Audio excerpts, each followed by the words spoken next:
വനിതാ വടംവലി മത്സരം സംഘടിപ്പിച്ചു.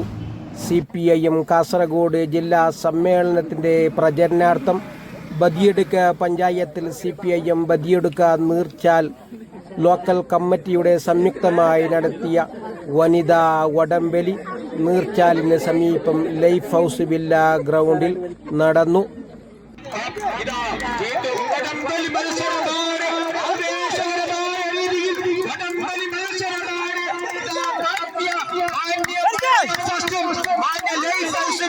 പോരാട്ടത്തിലൂടെയാണ് വടംവലി മത്സരം ആവേശകരമായ രീതിയിലാണ് കൈയടിച്ച് പ്രോത്സാഹിപ്പിക്കുക.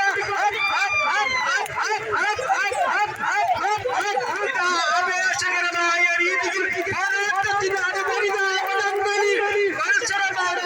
ഇതാ ലൈഫ്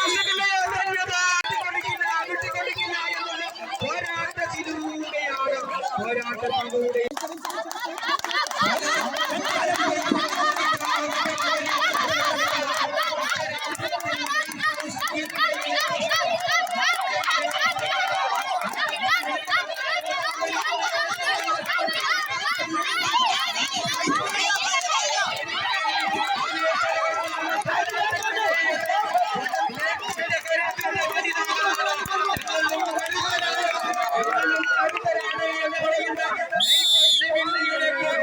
ജനാധിപത്യ പാർട്ടിയല്ല കമ്മ്യൂണിസ്റ്റ് പാർട്ടി.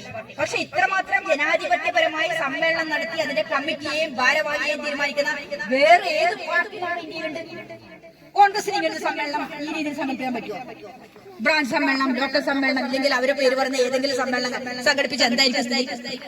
താഴെ മുതൽ മേലെ വരെ അടിയായിരിക്കും. അത് പിന്നെ ക്രമസമാധാന പ്രശ്നമാണ് അല്ലെ? നമ്മളിപ്പോ കണ്ട ചെറിയൊരു മീറ്റിംഗ് നടന്ന അവിടെ അടിയാണ്. ഇപ്പൊ 2 ദിവസങ്ങളായി നിങ്ങൾ പത്രങ്ങളിൽ കണ്ടില്ലേ? അടിയാണ്. ഇപ്പൊ തന്നെ തുടങ്ങി. 1.5 വർഷം കൂടി തെരഞ്ഞെടുപ്പ് നടക്കാൻ. ആ വരുന്ന തെരഞ്ഞെടുപ്പിൽ മുഖ്യമന്ത്രി ആരാവും അല്ലെ? മുഖ്യമന്ത്രി ആരാവും? ഇപ്പൊ കുറച്ചു നാളായി നമ്മൾ രമേശ് ചെന്നിത്തല കാണാനേ ഇല്ല. പക്ഷെ കുറച്ച് ദിവസങ്ങളായിട്ട് രമേശ് ചെന്നിത്തല അടിച്ചു കയറുകയാണ്.